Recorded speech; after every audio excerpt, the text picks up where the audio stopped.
Joining me on the phone now is Mark Thomas. If you don't know who Mark Thomas is, he's a comedian, presenter, political satirist and journalist, and he's coming back to the Folkestone Quarterhouse for his latest show, titled A Show That Gambles on the Future. Good morning, Mark. Thank you for joining me on Academy FM Folkestone. Hi, how you doing? I'm good, thank you. I'm really excited because you're coming back to Folkestone. You come here quite regularly, but every time you come here, you have a unique type of show, and I just think, what is he going on about? What is this all about? And I absolutely love every show you do. I've been to a couple of that's shows. Very kind of you. So I really like the Courthouse. I think it's a really important venue, and I think it's what's really exciting is that there are people who are really committed to turning Folkestone around. Do you know what I mean? It's a great old place, is Folkestone. It's changed. It's had a few better days, but there are people there who are just fighting for it, and I think that's really exciting. Oh, it's just got more and more amazing. I moved down here in 2003 from London, and the changes I've seen just since I've been here are brilliant, absolutely brilliant. And we've got the Folkestone Triennial running at the moment, so you can see all the new stuff. You're going to be really surprised when you walk into the Quarterhouse bar upstairs. Ah, great. That's going to be a massive surprise for you coming here. Great. So what's this show all about? A show that gambles on the future? Very simple. What I do is I ask the audience to write down their forecasts for world event. It can be anything between now and 4 years hence. Write down a forecast. I get given these bits of paper, hundreds of bits of paper before the show. So I've got about 20 minutes to read all these bits of papers and work out a running order, walk on stage and create a show out of it all. And we discuss the policies and the forecasts that people come up with. We vote on our favourite forecast, one that we think will happen. And then on the way out, we do a collection in a bucket and we put that money on a bet for the forecast. You put it on a bet as well. So who does the money go to if it comes true in 4 years? If it wins, so far we've been giving it to the venues that we've been performing at, because a lot of them have lost their money, and arts councils and all that kind of stuff. So it's always handy to give them the money. But we're putting a big website page up that will enable people to vote on whatever they want the money to go to. Ooh, so what type of ideas have you had? I'm guessing a few of them might involve Trump. Yeah, about a third of the ideas involve Trump. And they range on him starting World War III, to him being assassinated, through to Putin and Trump's Kafifi being exposed as Putin and Trump's safe word. I like that one. So what happens if someone predicts that an asteroid is going to hit Earth and it happens? How do they claim from the bookies? Well, it depends on how bad the asteroid is and where it hits, frankly, doesn't it? Yeah, total annihilation. And so far, we haven't put any money on an asteroid hitting Earth yet. What? No one's thought of that? No one's thought of that, or it hasn't been voted through. People will have thought of it, but it hasn't been voted for. We've had all sorts of stuff that has got voted on. And we get all sorts of ones about Corbyn to become next Prime Minister, or what's going to happen with Brexit. But every now and again, the audience go a bit wappy. And I've had to go into the bookies and just say, I wonder if you could give me odds on Donald Trump being found lost, wandering dazed and confused in the Arizona desert by the end of the year, please. Do you go to the same bookies? Yeah, I do. There's a lovely woman called Vicky in Gerrard Street. And she's a Kiwi, and she's great. I bet she's loves it. Every time you walk in. I walk in there, and she just goes, what have you got for me today, Mark? I love that. Do you know what I think? I'm just trying to think, what would my prediction? I believe my prediction would be that cats are actually aliens. They're exposed as aliens. Humans are their slaves, and they will rise up and take over the world. Cats will take over the world? Because they are technically aliens. Have you seen how they control humans? Well, I actually think they're aliens. They are, though. Cats are aliens. I'm telling you now, they are going to rise up and take over the world. My neighbour's cat tries to come in through my back doors, and I actually just look at it and go, no.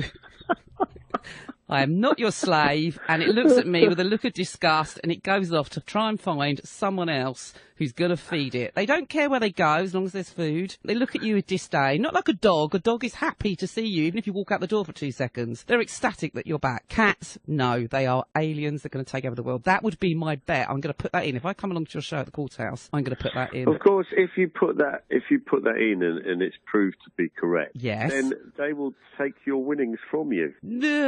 Depends on how much it is, really, doesn't it? I could go, yeah, maybe not. The cats will have taken over the world by now, and you'll have predicted it. So you, my friend, will be the cat's #1 target for exposing them. You were the one who knew. You'll be hunted. What they'll do is they'll bind you, wrap you in wool, hang you from a large scratching post, and bat you back and forward. Bring it. I'm not scared of cats. Come on, bring it on. All my friends who love cats be going, oh no, what is she saying? I just think it sounds fun. Every show you do is totally unique. No one else has a show like you. How do you come up with all...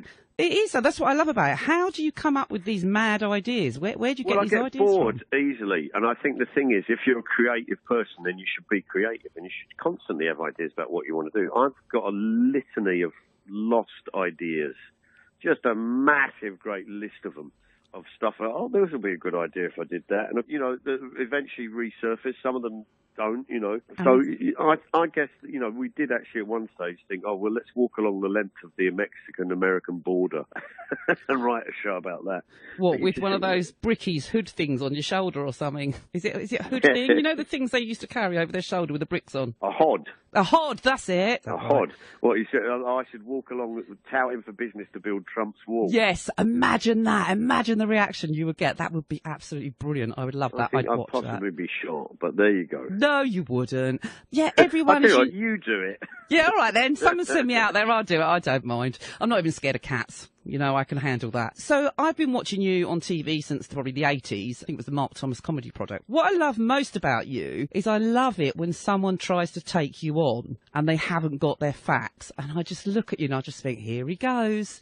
I'm quite user-friendly, though. Yeah, you are. They look at you with disdain as if to say, no, and then it's just that look on your face where you go, okay. I do remember once when we were doing a radio recording, we were discussing how renationalising the railways, and somebody put their hand up. I said yes, and he said, can you give me one example of where a nationalised industry has been run better than private industry?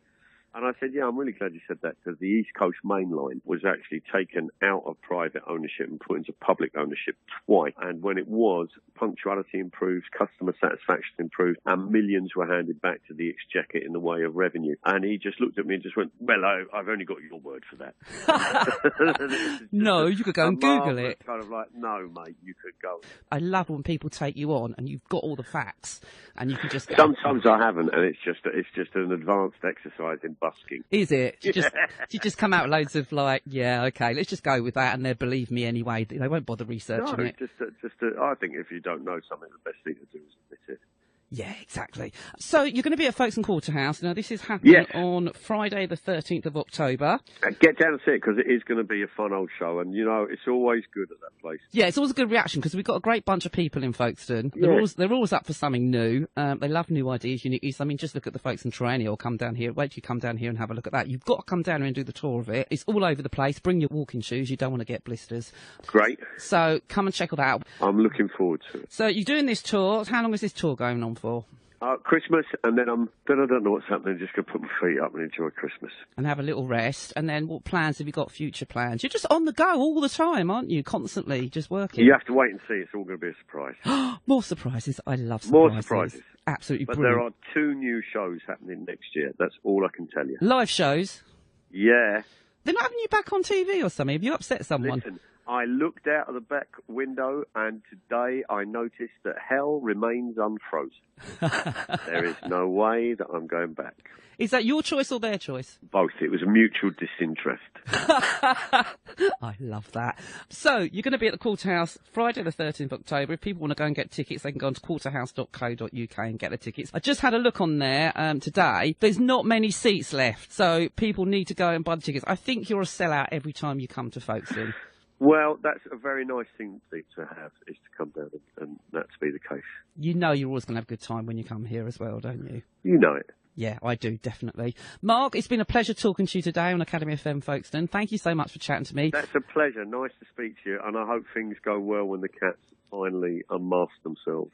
Yeah, when they take over the world. I'll be there, don't worry. I won't be scared of the cats. So hopefully I'm going to come down and see your show on that night and see what this latest show is all about. If you want to come and see Mark, the show is called A Show That Gambles on the Future. Is that your dog barking in the background? It is my dog barking. I love that. We get sound effects as well. Is it because you mentioned the C word? I don't even know what I said now. My brain's just whirling. Oh, sorry. There we go. See, the dog trusts me and believed me too. So Mark Thomas, A Show That Gambles on the Future. Come along and check him out. He's brilliant. Going to be at the Quarterhouse on Friday the 13th of October. Mark, you're a star. Thank you for talking to me once again. Pleasure. Hopefully I'll see you when you come down in October. Take care, mate. Have a great day. Thank you.